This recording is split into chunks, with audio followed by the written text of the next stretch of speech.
किसान भाइयों, आप लोग जानते ही होंगे कि जब भी कोई फसल बहुत ही बेहतरीन होती है तो उसके पीछे कोई एक कारण ऐसा नहीं होता है जो सिर्फ उसे सफल बना देता है। जैसे बीजों का चयन को लेकर के अगर हम बात करें कि अगर आप कोई भी प्रजाति लगाए हैं तो सिर्फ वह प्रजाति लगाने की ही वजह से ही आप सक्सेस हो जाएंगे, ऐसा कभी भी नहीं होता है। क्योंकि अगर कितनी भी अच्छी आप प्रजाति लगा दीजिए, अगर उसका जो मैनेजमेंट होता है, उसमें जो कार्य किए जाते हैं और जो उर्वरक, जो उसकी सिंचाई इत्यादि सभी प्रकार के जो प्रबंधन के अंतर्गत कार्य आते हैं, अगर आप नहीं करते हैं तो कोई कितनों भी बढ़िया आप सीड का चयन कर लीजिए, आप कभी भी सफल नहीं हो सकते हैं। सफल होने के लिए ज़रूरी यह होता है कि जो प्रबंधन के अंतर्गत कार्य होते हैं उसको आप करते कैसे हैं और जो कार्य आप कर रहे हैं उसका कितना बेहतरीन रिजल्ट आप लोग उठा सकते हैं। तो इसी के तहत आज हम आप लोगों को बताएंगे कि जो हमारी ये गोभी है इसमें हम किस कार्य का प्रयोग करते हैं, उसका एक छोटा सा यह पार्ट है और इसमें हम आप लोगों को पूरी डिटेल में चीज़ें बताएंगे कि यह क्या है, क्यों है, कैसे है और किसके इसके क्या क्या फ़ायदे आप लोगों को मिल सकते हैं।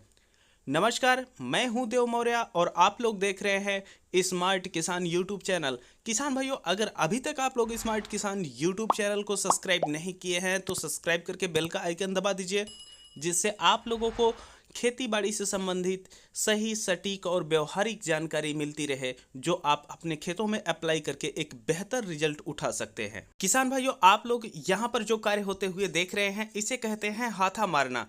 यह सिंचाई करने का एक तरीका है और इस तरीके से आप जब सिंचाई करते हैं तो आपको बहुत सारे फायदे होते हैं। फिलहाल हम आप लोगों को डिटेल में बताएंगे, तो एक एक बारीकियों को हम पहले यहाँ पर आप लोगों को बताते हैं। आप लोग देख रहे होंगे कि इस वीडियो में जितने भी लोग इस यंत्र की सहायता से पानी नालियों में से क्यारियों में डाल रहे हैं उसे कहते हैं उस यंत्र को हाथा। और जब कोई व्यक्ति उस हाथे से नाली में से पानी उठा करके क्यारियों में फैलाता है तब की स्थिति में इसे कहा जाता है हाथा मारना। तो आप लोग समझ गए हैं कि अगर कोई भी व्यक्ति कहे कि हाथा मारा जा रहा है तो इसका मतलब यह है कि यह एक सिंचाई का तरीका होता है और जिसके माध्यम से खेतों में सिंचाई की जाती है। अब यह सिंचाई कब की जाती है, क्यों की जाती है और इसके क्या लाभ होते हैं, ये भी हम डिटेल में बात करेंगे। किसान भाइयों, जैसा कि आप लोग यहाँ पर यह कार्य होते हुए देख ही रहे हैं, हम सबसे पहले आप लोगों को यह बता देते हैं कि जब यह आप लोग कार्य करते हैं तो आपको क्या फायदे होते हैं। देखिए, जैसा कि आप लोग देख रहे हैं यहाँ पर एक मुख्य नाली है और उससे उप नालियाँ निकली हुई हैं और उप नालियों के माध्यम से जो एक नाली से दूसरी नाली के बीच की दूरी है यह लगभग 12 से 13 फीट रखी गई है और लगभग इतना ही रखा जाता है। इसका कारण ये होता है कि आप दोनों तरफ से आधा आधा मार देते हैं और आसानी से आप हाथा मार भी सकते हैं, आपको परेशान भी नहीं होना पड़ता है और आपका जो कार्य है ये सरल हो जाता है। तो आप जब यह हाथा मारते हैं तो ऐसे में होता यह है कि आपकी मिट्टी अभी भुरभुरी है, अभी आपकी मिट्टी की कोई भी सिंचाई नहीं हुई है। ध्यान रखें, हमेशा यह कार्य जुते हुए खेत में ही करना होता है। तो जब आपकी कोई भी सिंचाई नहीं हुई है तो आपकी मिट्टी पूरी तरीके से भुरभुरी है। ऐसे में आपको अपने खेत में नमी बनाने की आवश्यकता होती है, तभी यह कार्य किए जाते हैं। तो आपका जो उद्देश्य है वह है अपने खेत में नमी बनाना, लेकिन आप यह चाहते हैं कि आपकी मिट्टी टाइट ना हो, इस वजह से यह कार्य किए जाते हैं। तो इस यंत्र की सहायता से जब आप इस कार्य को करते हैं तो जो आपका पानी होता है उसे भुरभुरी मिट्टी पे इतनी तेजी से आप फेंकते हैं कि यह मिट्टी की सबसे ऊपरी परत जो होती है, जिसे आप पपड़ी भी बोल सकते हैं, एकदम पतली जो होती है, वहाँ पर यह मिट्टी को घोल करके एक पपड़ी बना देती है और यह पानी इतना अचानक जाता है कि मिट्टी जाम होने को मौका ही नहीं पाती है। और यह जो मात्रा होती है पानी की यह बहुत ही कम होती है। तो ऐसे में क्या होता है कि जो आपका जुताई किया हुआ खेत है जिसमें पर्याप्त नमी नहीं है, ऐसी परिस्थिति में यहाँ पर आपको भरपूर नमी मिल जाती है और यह जब कार्य हो जाता है, क्योंकि जो ऊपरी परत होती है यह हाथा मारा जाता है तो पानी काफ़ी तेज़ी से गिरता है। तो ऐसे में ऊपरी परत एकदम टाइट हो जाती है पपड़ी जैसी, लेकिन जस्ट आप 1 सेंटीमीटर जब नीचे देखेंगे तो पूरी की पूरी मिट्टी आपकी एकदम भुरभुरी बनी हुई रहती है। ऐसे में पर्याप्त नमी हो जाती है और जो आपकी पौधे की जड़ें होती हैं उस भुरभुरी मिट्टी में बहुत तेज़ी से विकास कर लेती हैं।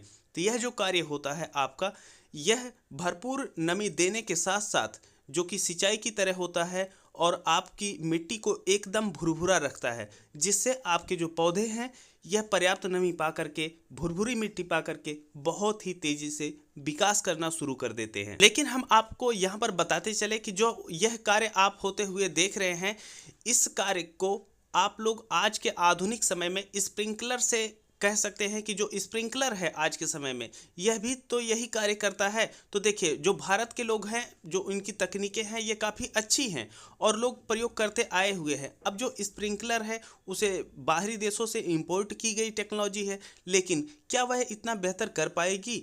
क्या यह हाथा मारना बेहतर रहेगा? क्या आपको स्प्रिंकलर लगाना बेहतर रहेगा? तो यह एक टोटल दूसरी टॉपिक है और उस पर हम डिटेल में वीडियो अगर आप लोग कहेंगे तो लेकर के आएंगे। फिलहाल आप लोग जो हाथा मारा जाता है, यह क्यों मारा जाता है, यह आप लोग जान लिए हैं और इसके क्या फ़ायदे होते हैं। तो आप लोग अभी तक इतना जान लिए हैं। अब इसका उपयोग आप लोगों को कब करना चाहिए, कब नहीं करना चाहिए, किस फसल पे करना चाहिए, यह सारी चीज़ें हम आप लोगों को बता देते हैं। जैसा कि हम आप लोगों को पहले ही बताए हैं कि यह जो कार्य होता है हमेशा जुताई किए हुए खेत में ही अप्लाई किया जाता है और इसको अप्लाई करने का दो तरीका होता है। पहला तरीका तो ये होता है कि जब आप कोई फसल की बुआई करने जा रहे हैं तो वहाँ पर अगर नमी की कमी होती है तो ऐसे में आप लोग इसके जरिए आराम से नमी खेत में पर्याप्त पहुँचा सकते हैं। और दूसरा होता है फसल लगने के बाद। तो जैसे हम यह मान के चलते हैं कि अगर आप गेहूं की बिजाई या मटर की बिजाई करने जा रहे हैं तो ऐसी परिस्थिति में आप इसके माध्यम से सिंचाई करके या हाथा मार करके आप अपने खेत में भरपूर नमी लेकर के आ सकते हैं। लेकिन हम डायरेक्ट सिंचाई क्यों नहीं कर सकते हैं? देखिए, हम आप लोगों को बताते चले कि यह जो तकनीकी अपनाई जाती है, यह सामान्यतः बरसात के मौसम के बाद से लेकर के और जब आपकी गर्मी आ जाती है तब तक यह प्रयोग किया जाता है। तो यह जो तकनीकी है ख़ास तौर पे ठंडियों में प्रयोग की जाती है। अब ठंडी में क्यों प्रयोग की जाती है? तो इसके कई कारण हैं। जैसे अगर आप लोग इसे ठंडी में मान लीजिए कि जब आप मटर या गेहूं या चना जिसकी भी बुआई करने जा रहे हैं, अगर आप ठंडी के समय में आप अपने खेत की पूरी सिंचाई कर देते हैं तो ऐसी परिस्थिति में वह मिट्टी जुताई लायक लगभग 10 या 15 दिन बाद होती है। ऐसी परिस्थिति में जो आपकी फसल है यह बहुत ही ज़्यादा लेट हो जाती है। लेकिन अगर आप इस तरीके से कार्य को करते हैं तो मध्य ठंडी का जब महीना चलता है, लगभग 4 से 5 डिग्री सेल्सियस टेम्परेचर आपका हो रहा होता है, ऐसी परिस्थिति में भी आपका जो खेत होता है यह जोतने लायक हो जाता है लगभग 3 दिन के अंदर ही और भरपूर नमी के साथ। तो ये फ़ायदा हो जाता है आपको ठंडी में कि कम समय में आपके खेत में इंस्टेंट बहुत ही तेज़ी से नमी आप लोग लेकर के आ सकते हैं। तो यह पहला इसका फ़ायदा हो गया है जो कि बुआई से पूर्व किया जाता है। और बुआई से पूर्व आप किन फसलों के लिए कर सकते हैं? तो वह फसलें जिनकी बुआई की जाती है, तो उन चीज़ों में आप लोग इस कार्य को कर सकते हैं। लेकिन क्या सभी में कर सकते हैं? तो देखिए, ऐसा नहीं है। जैसे अगर आप चने की बुआई करने जा रहे हैं, मटर की बुआई करने जा रहे हैं या इस तरीके से जो भी आपकी फसलें हैं अगर आप लगाने जा रहे हैं तो आप इस कार्य को कर सकते हैं। लेकिन अब हम बात करते हैं कि अन्य फसलों में आप यह कार्य कब करते हैं। जैसे देखिए, हम यहाँ पर गोभी लगाए हुए हैं और हम मटर की भी खेती किए हुए हैं। तो जो हमारी मटर है वहाँ पर हम जो नमी है यह पहले दिए थे, लेकिन मटर की सिंचाई भी हम इस तरीके से कर सकते हैं क्योंकि यहाँ पर आप लोग देख रहे हैं कि हमारी गोभी लगी हुई है और गोभी में हम यह कार्य कर रहे हैं। तो इससे जो हम बताए हैं कि मिट्टी जाम नहीं होती है, नीचे भुरभुरी बनी रहती है, ऊपर हल्की जो परत होती है या आप पपड़ी कह लीजिए क्योंकि वह 1 सेंटीमीटर से भी कम होती है, तो वह एकदम टाइट हो जाती है ऊपरी सतह। और नीचे की जो मिट्टी होती है यह भरपूर मात्रा में भुरभुरी बनी रहती है और नमी लिए रहती है। तो ऐसी परिस्थिति में जो आपके पौधे की जड़ें हैं यह तेज़ी से विकास करना शुरू कर देती हैं और वह जाम नहीं होती हैं, जिसकी वजह से आपका पौधा तेज़ी से विकास करता है। तो यह जो कार्य होता है यह आप कब कब कर सकते हैं? देखिए, जैसे हम यहाँ पर गोभी की फसल लगाए हैं तो यह कार्य लगभग हम गोभी लगाने के 1 सप्ताह बाद कर सकते हैं। वहीं पर मटर में यह कार्य जब पहली सिंचाई की आवश्यकता होती है तब कर सकते हैं। लेकिन ध्यान ये रखना चाहिए कि जो मटर होती है उसमें फ्लावरिंग स्टार्ट नहीं होनी चाहिए और उसका पौधा लगभग 1 फीट से ऊपर नहीं होना चाहिए। ऐसी परिस्थिति में आप यह मटर में अप्लाई कर सकते हैं क्योंकि अगर मटर के पौधे बहुत ज़्यादा बड़े हो गए हैं, ऐसी परिस्थिति में अगर आप लोग करते हैं तो आपके पौधे डैमेज हो सकते हैं। हो नहीं जाएंगे लेकिन हो सकते हैं, ये ध्यान रखना चाहिए। और जो चने की खेती होती है, कई क्षेत्रों में जो चने की फसल होती है बगैर सिंचाई के प्राप्त की जाती है और कई क्षेत्रों में उसमें हल्की सिंचाई की आवश्यकता पड़ती है। तो ऐसे में आप यह चने में भी कर सकते हैं, लेकिन ध्यान रखें कि अगर आपके क्षेत्र में चने की सिंचाई नहीं हो रही है, क्योंकि मिट्टी हर जगह की अलग होती है, हर जगह की जलवायु अलग होती है, तो उसी हिसाब से आप लोगों को कार्य करना होता है।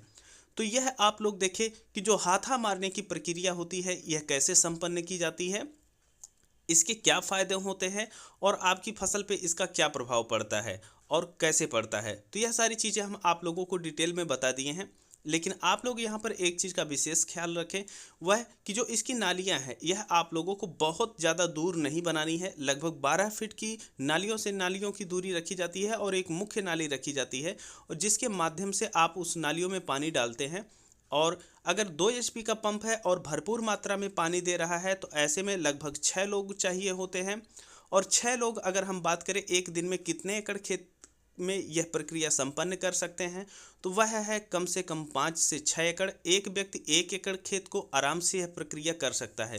तो 1 एकड़ पे जो आप लोगों को खर्चा आ जाता है, यह आप लोग देख सकते हैं कि अगर एक व्यक्ति एक दिन में 1 एकड़ खेत कवर कर ले रहा है तो आपके यहाँ क्या मजदूरी है वही खर्चा आ जाएगा।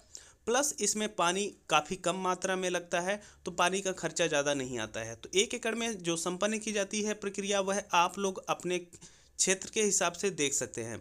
लेकिन हाँ, इसमें जब आप सिंचाई करते हैं तो 2 इंच तक ही मिट्टी भिगोने का प्रयास किया जाता है, और अगर बहुत ही ज़्यादा पानी लगा देंगे तो ऐसी परिस्थिति में आपकी जो खेत है यह सिंचाई जैसा प्रतीत होगा। तो आप लोगों को एक चीज़ का ध्यान रखना चाहिए कि हल्का ही आप डालें जितना आपको ज़रूरत है।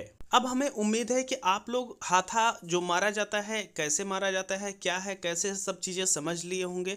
और अगर आप लोगों को कोई भी प्रश्न बाकी रह गया हो तो उसे आप कमेंट बॉक्स में पूछ लीजिए। और हाँ, आपके क्षेत्र में इस यंत्र को क्या कहते हैं? हमारे यहाँ तो हाथा कहते हैं, आपके यहाँ इसे क्या कहते हैं? और आपके यहाँ क्या यह प्रक्रिया संपन्न की जाती है या नहीं की जाती है? वैसे कई लोग इसे कहेंगे कि यह पुरानी प्रक्रिया है, लेकिन जो स्प्रिंकलर है उससे यह काफ़ी ज़्यादा अपग्रेड है। इसका उद्देश्य अलग होता है, स्प्रिंकलर का उद्देश्य अलग होता है। तो आप लोगों का इस पर क्या विचार है हमें ज़रूर कमेंट करके बताइए। और इसके बाद जब हम इस तरीके से सिंचाई किए हैं तभी हमारी जो फूल गोभी है उसका भयंकर उत्पादन हुआ है, क्योंकि उसकी जड़ें काफ़ी अच्छे से विकास करती हैं। और जो मटर है उसकी वीडियो जल्द ही आप लोगों के सामने आने वाली है। तो इस सिंचाई के कितने सारे फायदे हो सकते हैं, किन फसलों पे आप कर सकते हैं, ये सब जान लिए हैं। चलिए अब हम आप लोगों से मिलते हैं एक नई वीडियो में, तब तक के लिए चलते हैं। जय जवान जय किसान।